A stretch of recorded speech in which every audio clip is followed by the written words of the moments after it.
Besties, you're not gonna believe this. Okay, we talk about voice actors here and there, but this time, it's different. Normally, I defend the voice actors. I'm like, you cannot send hate to them. And I, even in this scenario, don't send hate to them. It's stupid, don't get involved.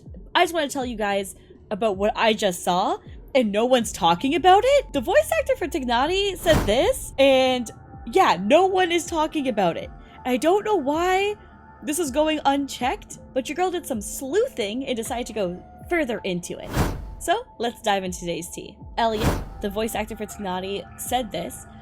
He's Lebanese, and he says that on a later on tweet that I found as well, and he got called out for it. So he made a statement. Hey, I want to make a statement and not make any excuses about this. I was pretty ignorant in 2017. I listened to the wrong voices. I'm also an insulated person, and so to me, inquiring about the rules seemed perfectly reasonable, and would never actually use the N-word in real life.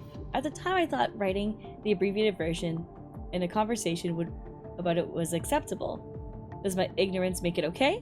Absolutely not. And ahead of all of this, I already reached out to apologize to both people in the conversation privately. I have also taken the time to seek advice / forgiveness from my black friends. So I apologize for what he said in 2017. And hey, I'm gonna be honest with you guys. If someone says something in their past and it gets brought up because they voice act in Genshin, it honestly sucks for them, and I don't wish that upon anybody. You know, crucifying people for their past is such a brutal way to live your life, right? Personally, I'm not a fan of like dogpiling on somebody or getting mad at them for what they said in the past. And I'm thankful that he put out an apology statement. And that's something that I want to actually focus in on here, is apology statements. I feel like a lot of the time we don't have people who hold accountability towards themselves. And this is one of the scenarios where I think there is actually some accountability here. Yeah, they had to get called out on their behavior, but what was the first thing they did? They talked about it. They created an open dialogue. And of course, people are going to be upset about it. And that's the thing too, is that if you're upset about this, you have a right to be upset about this. However you feel about a situation is your own experience, and no one has the right to take that away from you. So if you're upset with this voice actor for saying that, then fuck yeah, keep that energy, kings and queens, and everything in betweens. But I also want to bring up the perspective of, can people change and evolve? And I believe in a world where people can grow and be better.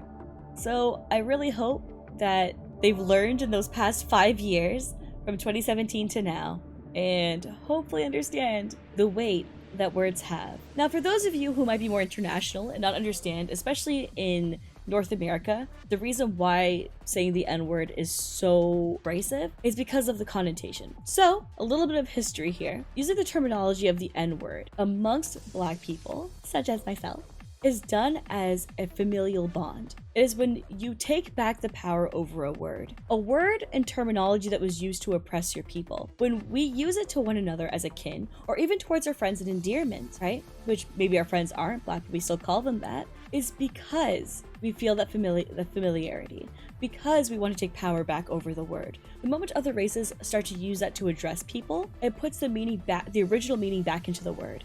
And that's a huge issue, especially since of North America's extremely disgusting past with slavery, the freedom of civil liberties, to make us to who we are today. So, as I said, if people are offended by this, that's totally justifiable. If people aren't offended by this and want to see him grow and learn and be educated, I'm supportive of that too. I just want to say flat out here and now though, I'd rather live in a world where we educate the ignorant and teach them why things are acceptable and unacceptable than get mad at them all the time. I think getting mad at people over stuff like this instead of educating them is stupid. And I hope that we can go towards a better tomorrow and hopefully a more informed tomorrow. Alright, thanks so much for watching. Catch you guys in the next video. Bye!